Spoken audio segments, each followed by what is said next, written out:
Hey. This is Lisa A, and you're listening to Who's That Star on LCC Connect at Lansing Community College. Who's That Star is a behind-the-scenes show where I sit down and talk with the employees at the college. This is an inside look at LCC where you will have a chance to learn about their passions, projects, what inspires them both at work and in their personal lives. I'm your host, Lisa Alexander. I'm so excited to get a chance to talk to all the people who make LCC great. This show is for you to get to know the people that work at Lansing Community College a little bit more and see what makes them tick. Are you ready? Okay, let's go see who's today's star. Today on Who's That Star, we have a Lansing local. He was born and raised in Lansing Community. He graduated from Lansing Catholic Central High School. After high school, he attended Lansing Community College and earned an associate's degree. While attending LCC, this star worked on the college newspaper, The Lookout. He was the sports editor. After LCC, this star transferred to MSU and majored in journalism. As an undergraduate student, he worked as a sport editor in Grand Ledge, first for the Grand Ledge Independent, then for Ledge's Shopping Guide. Upon graduating from MSU in 1988, our star started a job as editor-in-chief of the Leslie Local Independent, a weekly newspaper in Leslie, Michigan. He stayed there until 1999. While employed at the Leslie Local, he also got very involved in community activities. He was president of the Leslie Chamber of Commerce for 3 years, president of the Leslie Fall Festival Committee for 2 years, and president of the Leslie Outreach Food Bank for 1 year. In 1999, he left the Leslie Local and started working for community newspapers as an associate editor of the Ingham County News in Mason. He was promoted 3 times in 4 years with community newspapers, winding up at managing editor, overseeing 14 newspapers. Wow. While serving as editor for 5 of them. Now that's a lot going on. How do you do that? We'll have to ask. He applied for and accepted the job as advisor of the Lookout at LCC in 2004. He worked for both M Live and LCC until 2016 when he was laid off from M Live. He has worked only at LCC since then. He and his family have lived in Leslie since 1999. He and his wife, Carolyn, have been married for nearly 37 years.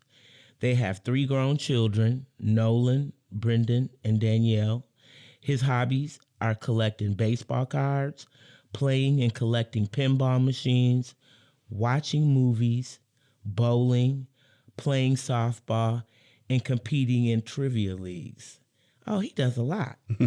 Okay, are you guys ready to learn who's today's star? Drum roll, please. Today's star is Larry Hook, advisor of the Lookout.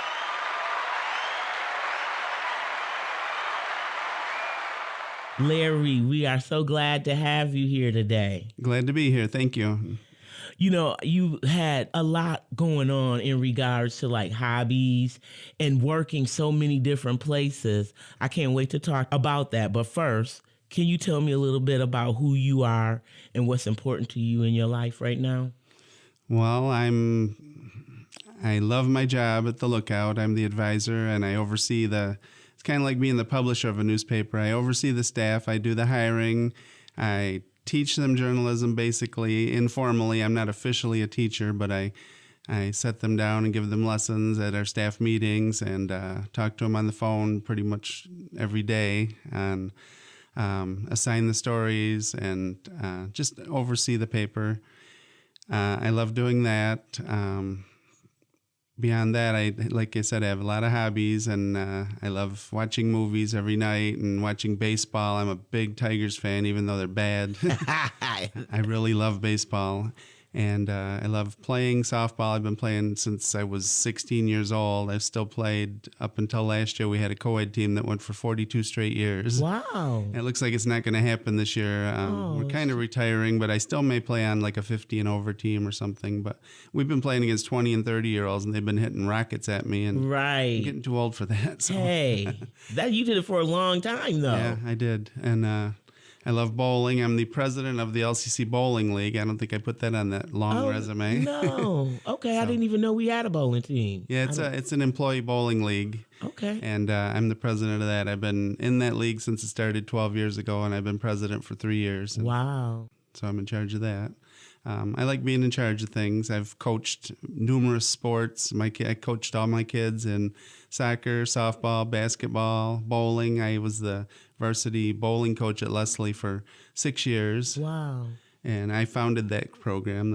I went to the athletic director and said, "Why don't we have bowling?" And he said, "You want to coach it?" And I said, "I guess." So got into another thing. Usually I can't say no to things. So as long as I can be in charge, you're good with it. I'm that kind. Hey, that's okay. At least you know, right?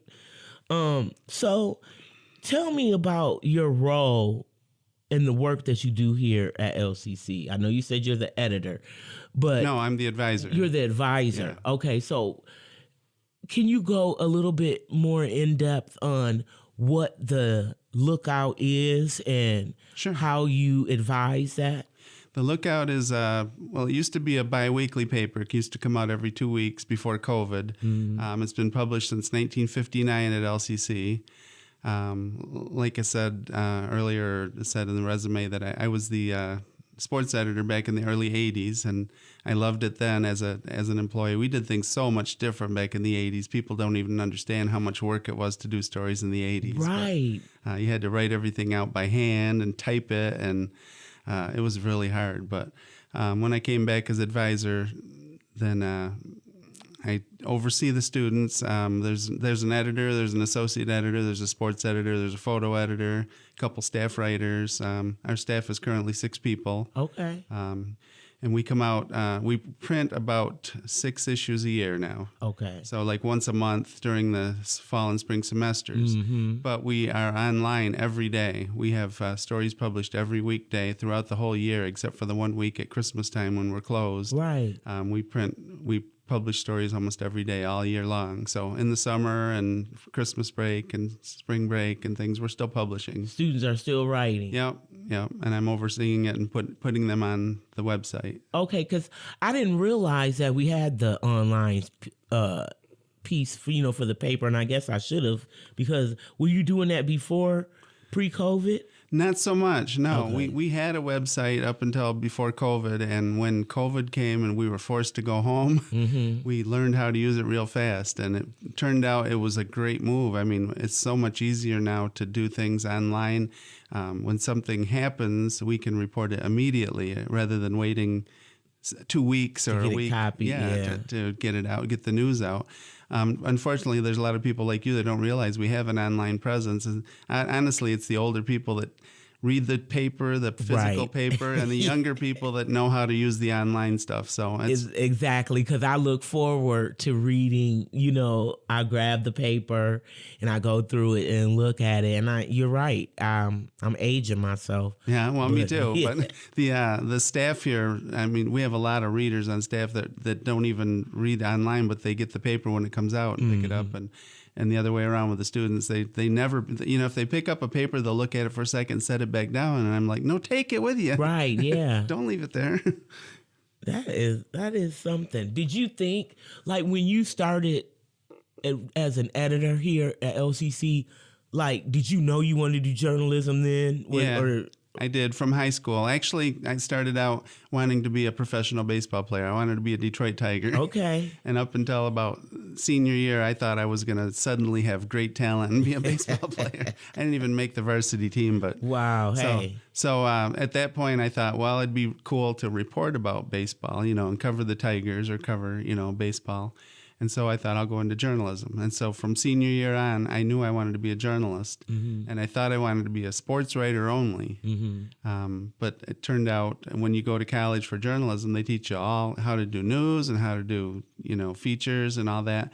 And so when I went out into the real world, quote marks, for a job, that they asked me if I could do news and different things. I said, yeah, I can do that, So I ended up being the editor-in-chief of the Leslie Local. Right. And I did everything. I got to do the sports, but I also had to do the news and everything else. And sometimes there was nothing going on in Leslie. We only have 2,000 people in Leslie, and so there wasn't a lot of news going on. So I went out and sort of made the news because I became president of the chamber and president of the fall festival. And I thought, if nothing's happening here, I'll make something happen. Then I can write about it. So exactly. So that's how I got so active in the community, just to get some things happening so we'd have some news.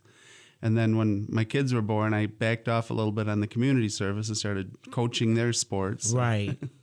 Hey, no, but you've been busy. Oh, I've always been so busy, and now I'm not, and it's nice. Well, with that role change from, being an editor or actually writing and now being an advisor, and you were an advisor for a long time, but you still had a taste of the writing up until 2016. Right. I was, I was out in the real world, and I could bring that knowledge back to my students. I missed that a little bit because I worked for MLive, and they kind of backed off on what reporting community news, just like every other newspaper nowadays, because print isn't there anymore. So, right. But I used to cover city council meetings, school board meetings, a lot of business features, and I was out in the real world, and then I could report back to my students what I'm learning out there in the real world and use my real experiences to teach them the things they need to know. And I still use all those. Right. And one of the key things I teach my students is about fatal errors. And a fatal error is when you misspell a proper noun, especially a name. It's the worst thing you can do. Somebody finally gets their name in the paper and it's spelled wrong. And you don't want to do that. And when I was in college at MSU, if you had a fatal error, the best grade you could get was a D. Wow. So I had a teacher named Cindy Kyle that taught me about fatal errors. No, she was really tough. Is it more than just one? Like more than just misprinting or misspelling a proper noun? Is there just one? You get one proper noun wrong, and it's a fatal error, and you get a D. Okay, so like if ShopRite, can't any name of a store, anything like that. Or Ashley, you don't ask how to spell it. You just assume it's Ashley, but it's EE. Or right. Yeah, or John, Jon. Just the simple things like that. I teach them. You got to ask them how to spell it. Don't trust any website. You got to ask that person. Yeah, but that's good insight. Yeah, and that's things that I think sometimes you have experience of being like the old school reporter. I am. You know what I mean? I'm like, definitely old school. And so I feel like I always think about, like the newsrooms back in the day when people were in there and they're writing and doing how you had to get it to press and stuff like that. It just seems like it's a different time now. It's so different. Yeah. When we built the paper back in the 80s and 90s, I was using wax and X-Acto knives and actual paper. You had to put wax on the back of the paper and slap it down on the page and rearrange things and make the headlines fit perfectly. And it was very hard to build a paper back then. And so as a result, a writer could only maybe do 1 or 2 stories a week just because it took so long to produce it. Gotcha. Now these students can write 5-6 stories a week, and pretty easy, because you just type it and boom, there it is. You just throw it online. So as an advisor, do you make sure, like, before it goes out, you have to review the whole paper? Or, like, I know you're teaching them skills, and I know that you're the person that they go to. But this is a paid position, right? Isn't it? Mine or theirs? Yeah, yours. all of us. Yeah. The students get paid too. Oh, yeah. really? Yeah. I didn't know that. Yeah, they get paid above minimum wage. So, yeah. I thought that was like, okay, I want to be, in journalism, so I'm going to learn. But you know what? Actually, I saw you previously at an event, and one of your stellar people, because we're going to talk about that too. Okay. Was going into, was it sonography or radiology or surgical tech? It was Okay. surgical tech. Okay. The young lady, she had won a lot of awards. Chloe? Yeah. Okay, And Chloe. I think she was going, it was in a different major that wasn't even in journalism. She's a dental hygienist. Okay, I said everything but that. I was trying to think of who you met. Yeah, that's who. Yeah, and yet she says that, and she just wrote her farewell column, but she talked about how writing has helped her get through school, and you can always use writing in real life, out, Exactly. and you can fake your way through a lot of things if you're a good writer too. Yeah. So, I know I'm kind of going off and didn't ask a lot. That's okay. But I wanted to talk to you about, because this is something that I'm super proud of, and that I found out about at that event we went to. Talk about how great the Lookout is. We just won a whole bunch of stuff. We did. Can you talk about that for a minute? Yeah, we entered 2 different contests. Every year we enter 2 contests. One of them is the Michigan Press Association College Journalism Awards, and we won 7 awards in that. We didn't get any real big ones in that one, but we got 2nd and 3rd and a couple. But 7? Yeah. And then in the other one, that's the Michigan Community College Press Association, which sounds pretty similar, but it's MCCPA. Okay. That one is for 2-year colleges only. Oh, okay. And we won 10 awards, including the first place for general excellence. Wow.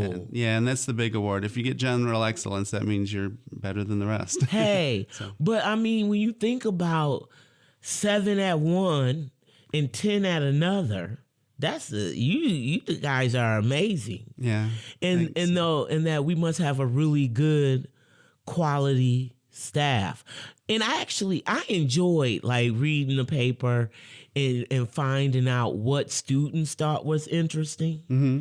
And then they'd have the part where they'd ask different questions about the students. Like they'd ask, like, what are you doing for spring break? And then, or what's your favorite time of fall? Or just different things that they'd ask. And it was always kind of insightful to find out what students were thinking. Yeah, that's something we call campus comments. And Okay. it goes back to the old man on the street it goes way back to the 1940s or whatever. It's an old, just ask somebody on the street a question, and that's a fun little exercise, I guess. It is. I love that. Well, you've been here for so long, Larry. Tell me why you keep staying. What keeps you here? What keeps you coming to work? Well, I love journalism. I love my job. I love working with the students and seeing them succeed. Some of them come in and don't really know how to write much at all, and I like teaching them. We don't have a lot of journalism programs here. Our classes. We have Mike Cohen's the only journalism teacher here, and he teaches the basic journalism class, and then I think he teaches column writing, and he does a really good job of teaching, but there's only 1 or 2 classes offered here at LCC. So a lot of the students that come in haven't even taken those classes, and they're trying journalism for the first time. I get a lot of creative writers that come in and think I want poetry or short stories, and I have to teach them, no, that's not what we're doing here, but you are a good writer. I'll say, you definitely can write. Now I got to teach you the style. Right. So you have to teach them about quotes and make sure that they understand that you have to quote people accurately and spell names right. And, And there's a lot of things I have to teach them. So I love being able to pass my knowledge along. I worked in in journalism for 40 years, and so it's nice to be able to share that with somebody and have somebody go out in the real world and succeed. And there's a lot of them out there that are succeeding in journalism. Maddie Warren's at MSU now. She's she's not sports editor, but she got to cover college hockey and college basketball and all this different stuff. And she loves sports like I do. And so it was nice that when she was here, she was editor-in-chief, but it was during COVID, and we really couldn't do anything during COVID. Right. So she's out there now going to hockey games, basketball games, So I'm really proud of her. Michael Caterina, he's a lot older. He was here 16, 17 years ago, but he's made a great career in journalism as a photojournalist. Oh, wow. Brian Wells is another one that's succeeding in photojournalism. And I see their names in print and get things on Facebook from them all the time. And there's other ones. That's but isn't that a good feeling? It is. To see that you've been instrumental and helping people find their passions or cultivate their passions. I think that's so great. Yeah, and out of the staff of 6 this year, maybe one will go into journalism, as it turns out. And if that happens, that's great. One out of 6 is great, because nobody knows what they want to do at this age, at age 18 or 20. And some of them come in thinking they never want to be a journalist, and they change. So how do students find you? Like, are you putting out like a job ad, or is it word of mouth, or what? Like, are you looking for people out of high school, or when they come in? How can someone say, "Oh, I want to work for the Lookout"? That's a good question. It's a little bit of everything. And in July, if I have openings, I'll post a job. But a lot of times it's like in September when the school year started, and they're looking for something to do. And students don't look ahead much, In July, they're not even thinking about a job. So in September, somebody walks in and goes, "I'd like to work here." And I say, "Well, I've filled all the positions now, but give me your name, and do you have any writing samples?" And so that's one way. So they need to have a writing sample. Writing samples are good, and resumes. Yeah. But sometimes I'll see somebody, we used to get letters to the editor. That doesn't happen much anymore. Mm-hmm. Somebody would write a good letter to the editor, and I would call them and say, "Do you want to write for us? Because you wrote really well." I've hired at least 3 people just from letters to the editor. Wow. Yeah, so that's a good way to find somebody. Writing classes. For photojournalism, I call Ike Lee, the teacher here, and say, "Do you have anybody that would like to be our photo editor?" And the last 2 people I've hired came from Ike, recommendations. If he recommends them, I know they're good enough. Exactly. Yeah, okay. So, and, I recommend people to other papers too at times, and say, like the State News for Maddie, I knew she'd be great out there. So, yeah. Now, is there like an association with, like, I know you said that they we won awards, but do they have like conferences for? We do, yeah. For student writers and student newspapers, and do they do things like networking and stuff like that? Not as much as you'd hope, but yeah, the last conference we went to was at CMU. It was April 1st. Okay. No fooling. No. But April 1st, and there was several seminars. They had speakers come in from the former CMU people that are in the journalism world now. They work for the Detroit News and MLive and different places like that. And they came in and gave lessons on sports writing, photography, news writing. And then there was a featured speaker that spoke during the luncheon.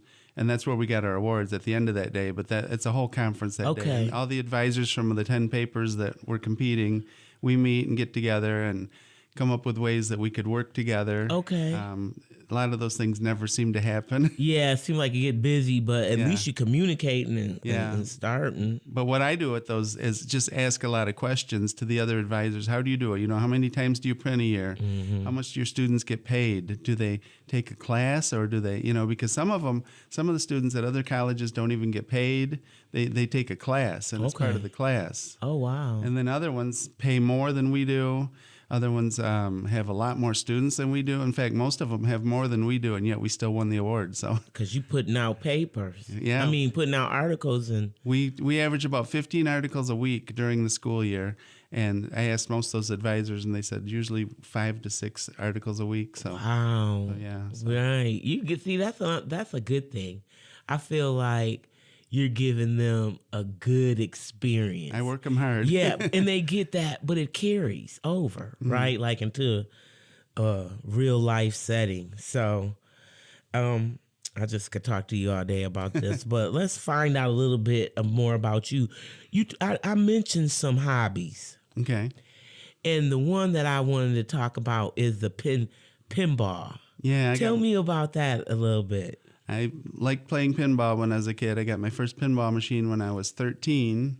I put it out in my garage, and I opened the garage door and let kids in the neighborhood come over and put their quarters in. Okay. And I made enough money on the first one to buy a second pinball machine. So from then on, it just became a passion of mine, and I now have 11 pinball machines. They're all from 1968 to 1989 is when they were manufactured. So they're all older. They're all antiques. You got space? They're actual true size? Yeah, they're full size. And I have 5 in my basement and 6 in my garage. Wow. So, yeah, they don't all fit in one place. But yeah. But that's nice, though. You still got a nice 5. You can have people downstairs, then people outside. You can have the pinball. You could have the 70s party. We do Yeah. that. I have records out there in the garage, and I have a refrigerator, of course, so we can have beverages, and we have a ping pong table, and Yeah. we have a lot of fun out there. We have birthday parties out there, and then in the winter, I was too cold to go out in the garage, so I still got 5 in the basement I can play. So, And then you talked about you're on the bowling. You're the president president of the LCC of Bowling LCC League. Yeah. Bowling League. Then what type of movies do you like? You enjoy? Oh, I love comedies, and I love thrillers. I like most movies, but I collect certain, like all the Adam Sandler movies. I have them all. Okay. I'll watch them back to back to back until I get to the end, and then I go to somebody else, and then I'll watch all the, like right now I'm watching Olivia Newton-John movies, which is pretty obscure. Okay. But you'd be surprised. She's been in 18 movies. Wow. Because everybody thinks Grease, Xanadu, that's it. Yeah, yeah. She's been in 18 movies, and some of them she's just got a cameo appearance, but it's just how I end up watching a lot of movies I wouldn't watch otherwise. Yeah, you find a person Yeah. and then cool. Larry, that's a good idea, actually. I had never thought about that. So Yeah, I'm going to watch all the James Bond movies pretty soon. That's one I got collected. There's 27 of them, so that'll be a good. So with all the different bonds, Yeah. you just like the Bond series, not a specific Bond, Right. Just a Bond. Okay. Yeah. Oh yeah, that's interesting. And then you said you like competing in trivia leagues. Yeah, we play in trivia leagues right now it's Tuesday nights, but a bunch of my friends, I got friends that I went to high school with, and we still play together. Oh wow. We play trivia together, and my family, my son is a trivia master. He's 26 years old, and he's so good at trivia. Wow. And he loves music, and he's a musician, so he gets all the music questions right, and he knows geography, and he knows history, and my thing's sports, and I know a lot of movies, obviously. Yeah. So, and then my wife, she knows like cooking and books and different things. So you put all your knowledge together, and You a dynamic team, Yeah, huh? Since they can't be beat. Yeah. All right. Well, I mean, I could talk to you all day, Larry. You're very interesting, but I'm gonna ask you something. I want to know, like, what are you most proud of that you've done in the last year? In the last year. Mm-hmm. Well,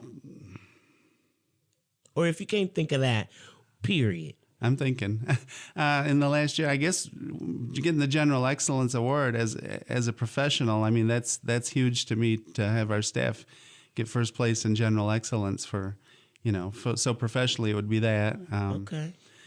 As a family man, I'm just proud of my kids and my wife. I have a great family, and my son's getting married this year. Oh, congratulations. Yeah, and I'm really proud of him. He became a nurse, and he's working at Sparrow Hospital. And I'm really proud of that. Yes. So, I guess I'm proud of me for having such good kids. Exactly. if I can use that, but my kids are all amazing and very smart, and they work hard, and they're good kids, and they don't get in trouble. And hey, that's a great thing right there. Yeah. When you can see that you've put in the work, and your kids have come out on the other side all right. Mm-hmm. Hey, that's a good thing. I kept an eye on them all the way up, coaching them and everything I could. So Yeah, you spent the time and you did that. and my wife did too. She was Yeah. she did all that too. So she's a great mom. Well, we're going to wrap up our interview, but I want to let you kind of describe what you think your next big project is. We got to redo our living room, Okay. and we got to clean out the basement. But I'm always working on my baseball. We didn't mention my baseball card collection, but Oh, I have yeah, I didn't know. 400,000 baseball cards. What?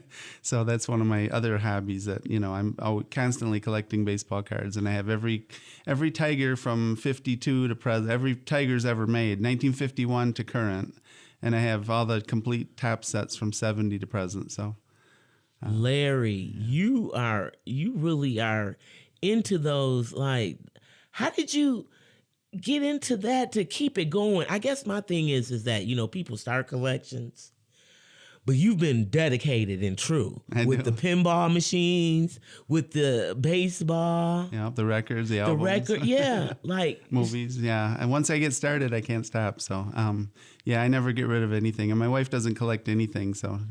So you take all the space. She's wonderful because she lets me have my toys. Oh, yes, she is. So, she is. Yeah, but big projects beyond that, just keep doing what I'm doing. I'm enjoying life right now. You know, I'm getting near the retirement age, but I'm not ready to retire. I want to be here at least 3-4 more years. Oh, so, wow. Yes. I've got 19 years now, so I don't know if I'll get to 25, but I'm not in any rush to leave because I like doing what I'm doing. Right. That's a good thing. So, yeah. And I just want to thank you so much for coming on Who's That Star today. Wow. You have so much. We could do part 2 and 3 just to kind of dive a little bit more into some of your interests. But I'm proud of the Lookout, and I think you make a lot of that happen. Even though the students are doing the work, you guide them. So thank you. Yeah, advisor means you give advice if they want it. If they don't want it, then you just let them work. So, but I oversee everything. So yeah, I'm proud of them. I'm proud of my staff. Well, we're glad that you're here on staff with us at LCC, and thank you. Thank you. You've been listening to Who's That Star?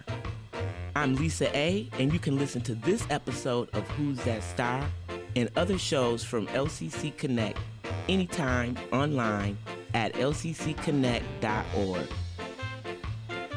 Thank you for listening. Catch me next time to find out who's that star.